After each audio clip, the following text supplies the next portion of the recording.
Story, les rendez-vous d'Alfred Hitchcock.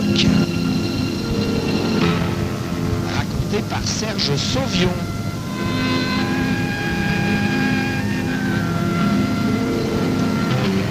Aujourd'hui, La vie qui va d'Henri Slezard.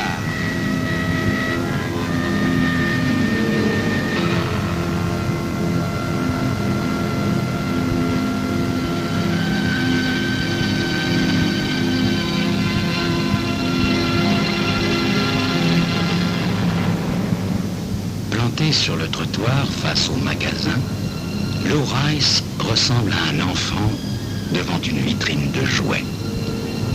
Il ne peut détacher son regard du spectacle qui s'offre à lui. Féline, fine, racée, rutilant de 1000 feux, une splendide jaguar déploie ses charmes. Elle tourne lentement sous ses yeux sur son socle mobile. Absent au reste du monde, Lou Rice s'abandonne au mouvement, se laisse emporter par son imagination. L'odeur du cuir emplit ses narines. Il palpe de la main le grain voluptueux des coussins, caresse le bois lisse du tableau de bord. Bien calé dans son siège, il démarre sur les chapeaux de roue, enfonce la pédale de l'accélérateur. L'aiguille du compteur se déplace. 150, 160, 180, à 200. C'est le vertige. La gorge sèche, l'estomac légèrement crispé, Lou Rice revient à la réalité. Bon Dieu, il n'a qu'une vieille Ford cabossée, rongée par la rouille, et même pas les moyens de la troquer contre une Chevrolet d'occasion. Il hésite un instant. Pourquoi ne pas se payer le plaisir d'entrer dans le magasin, demander au vendeur quelques renseignements? Pourquoi pas une démonstration?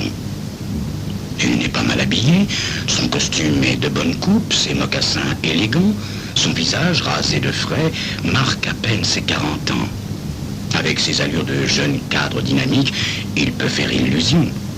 Nul n'est censé savoir qu'il vit d'expédients, qu'il n'a pas un sou devant lui.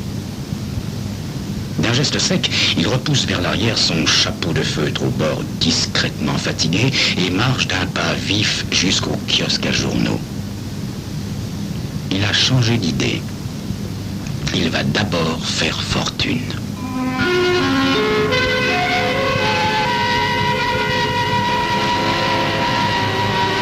Une pile de quotidiens sous le bras, il rentre à son hôtel. Un hôtel de 3e ordre qui lui tient lieu de domicile depuis quelques jours. En passant devant la réception, il demande qu'on lui monte du café. Puis, s'installant dans sa chambre, sur son lit défait, il déploie autour de lui les journaux qu'il vient d'acheter, les feuillette rapidement. Seul l'intéressent les rubriques de faits divers. Il n'a pas encore vidé sa première tasse que son choix est arrêté. Dégageant le terrain, il jette au hasard sur la moquette les pages qui l'encombrent. Il ne garde devant lui qu'un grand article coché par ses soins au feutre rouge, illustré d'une photo intitulée ainsi « L'industriel Bob Markson, victime d'un accident ». Avant de relire l'article, il étudie attentivement la photo. Elle n'est pas très nette, mais doit pouvoir convenir. Pauvre type. Il commençait à perdre ses cheveux. Lou Rice, avec un haussement d'épaule, se plonge dans sa lecture et l'achève, satisfait, pas d'erreur. Bob Markson est bien l'homme dont il a besoin. L'industriel est mort, renversé par un chauffard sur un passage clouté. Il ne viendra pas protester.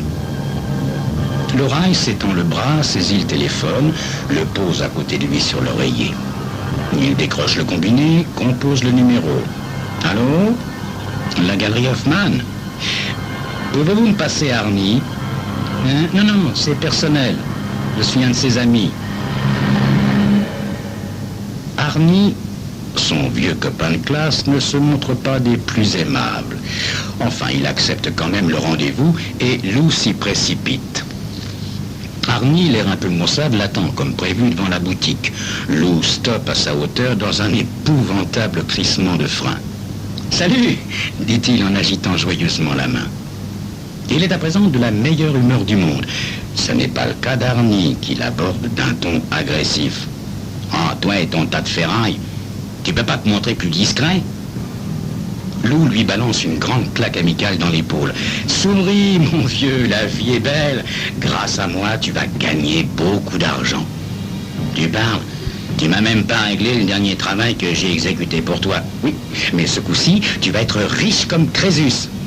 Ah ben, si je compte sur toi pour réussir en affaires. Allez, Rembrandt, assez boudé. Tiens, regarde plutôt ceci. Lou sort son porte-carte et en retire la photo de Bob Markson, soigneusement découpée dans le journal. Il garde dans sa poche le texte de l'article.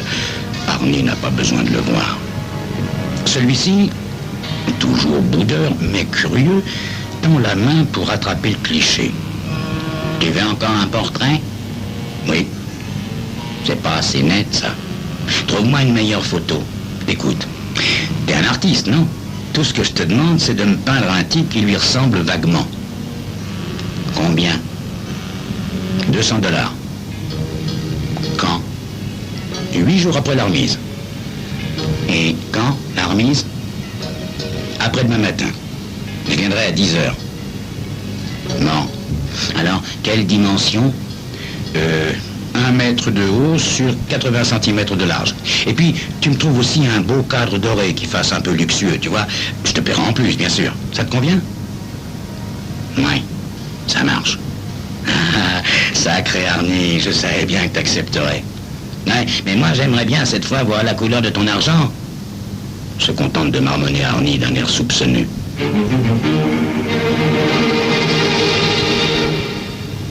Lorsque Lou revient à la galerie Hoffman, le jeudi matin, à 10 heures comme convenu, le tableau est prêt. Arnie le lui montre avant de l'emballer. « Fichtre !» s'exclame Lou en contemplant le portrait à l'huile de Bob Markson. Ah, « Cette fois, tu t'es surpassé !» La toile, à vrai dire, est assez peu flatteuse. Le modèle à peine reconnaissable. Enfin, il a la bonne épaisseur de sourcils, le visage est bien taillé à coups de serpe et les cheveux grisonnent. La veuve éplorée saura reconnaître son époux. Satisfait, et même plutôt optimiste, Lou remonte en voiture après avoir installé le cadre empaqueté sur le siège arrière. Il sifflote au volant tout en se faufilant adroitement dans les embouteillages. 11 heures du matin est une bonne heure pour rendre visite aux dames. Il n'a plus besoin de la coupure du journal. Il a repéré l'itinéraire. Il sait l'adresse par cœur. Il se sent très détendu. Il a déjà joué ce rôle une bonne dizaine de fois. Toujours avec succès d'ailleurs. Sur du menu fretin, c'est vrai. Aujourd'hui, c'est le gros coup. Celui qu'il attendait depuis longtemps. Située comme il se doit dans la banlieue résidentielle, la demeure de l'ex-industriel dépasse en luxe ses rêves les plus fous. Lou s'arrête devant la grille. Il ne peut qu'entrevoir la maison dissimulée par un bouquet d'arbres au bout d'une allée de gravier. Il regarde d'un air dégoûté le capot de sa vieille Ford et relance le moteur pour aller se garer une centaine de mètres plus loin. Puis, à pied, le tableau sous le bras revient sonner. « Qui est là ?» demande une voix jeune et féminine dans l'interphone. « La galerie Hoffman, madame. Je viens livrer la commande de monsieur Markson. »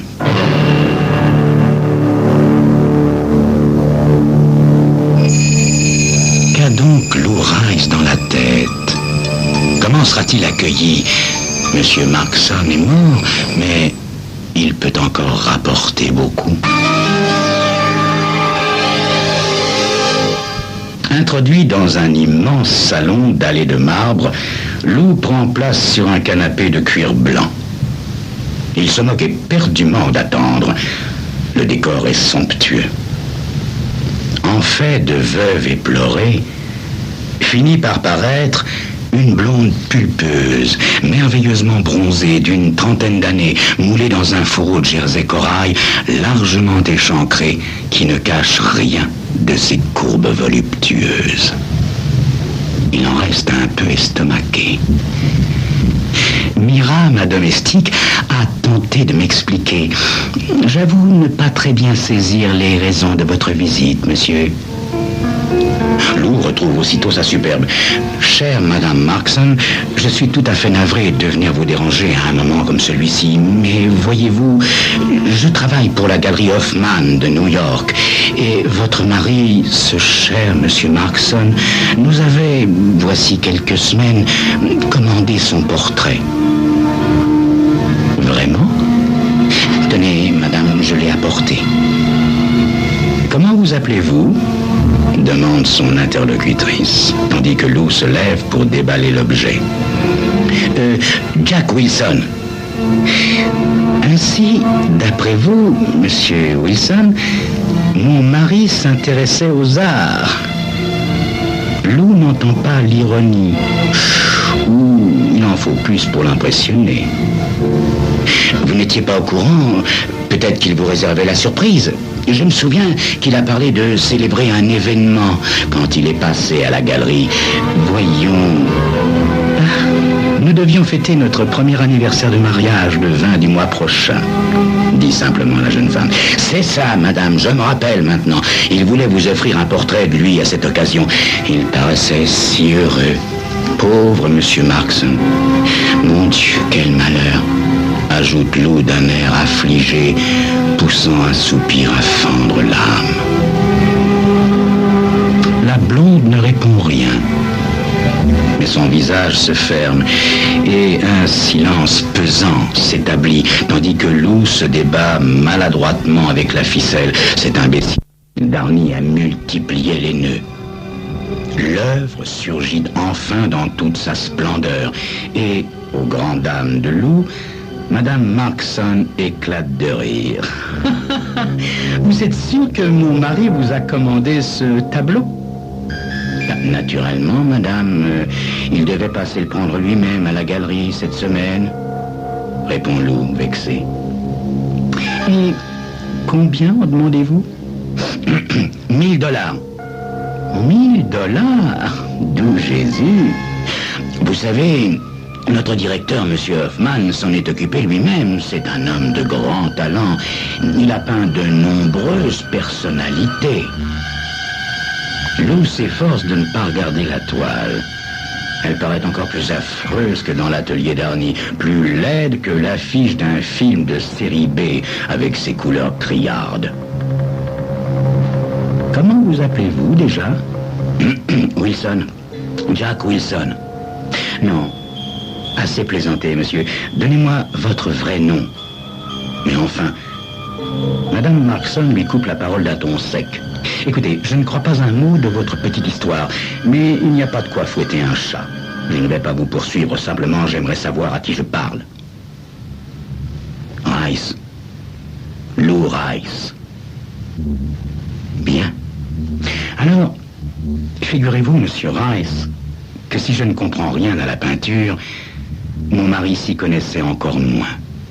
Seulement, je suis sûr qu'il ne lui serait jamais venu à l'idée de m'offrir cette croûte. J'ai déjà un portrait de lui pendu au-dessus de mon lit, réalisé par un professionnel à l'époque de nos fiançailles.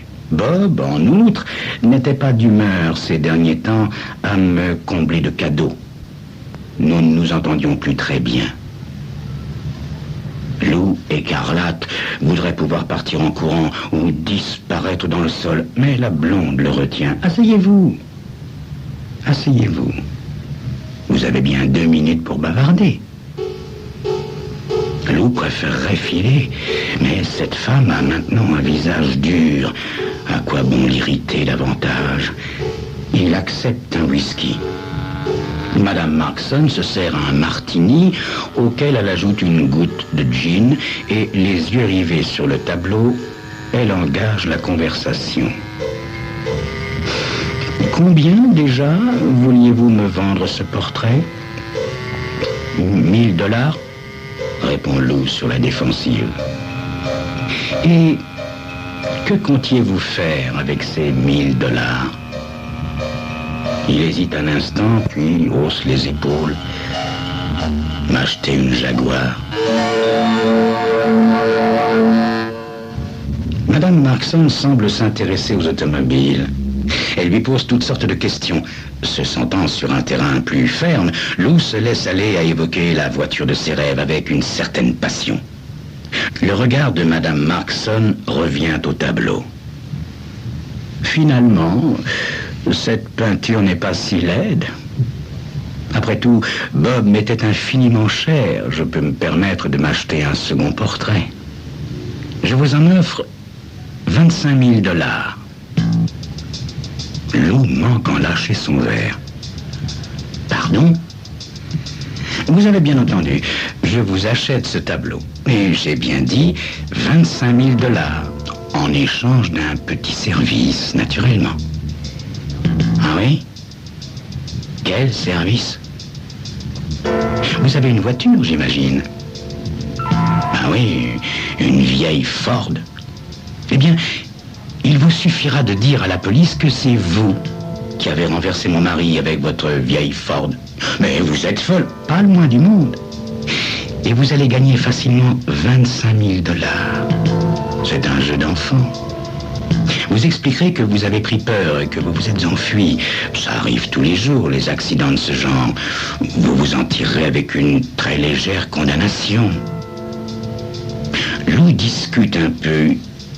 Il essaie de comprendre, il voudrait comprendre. Mais quel avantage cette femme entend-elle retirer d'un tel marché? Il s'informe. Il semble qu'elle soit victime d'insinuations depuis la mort de son mari. Oui, beaucoup de gens pensent qu'elle aimait mieux sa fortune que lui. Je ne crois pas que la police découvre jamais le véritable conducteur, dit-elle. Je veux simplement fermer la bouche une fois pour toutes aux mauvaises langues. Lou se laisse bientôt convaincre. 8 jours plus tard, il comparaît devant le tribunal et se voit condamné à 16 mois de prison pour homicide involontaire. Conformément aux prévisions de Madame Markson, il est libéré au bout de 12 mois seulement pour bonne conduite. Elle avait raison. C'était un jeu d'enfant. Le matin de sa sortie, le gardien, qui lui rend ses effets, lui tend également une enveloppe. Ceci vient d'arriver pour vous. Lou attend d'être à l'extérieur pour ouvrir l'enveloppe d'une main qui tremble un peu. Elle contient un chèque de 25 000 $, un jeu de clés, ainsi qu'un mot non signé mais rédigé par une main féminine. Elle vous attend à l'angle de Main Street et de Sutton Avenue, avec mes remerciements.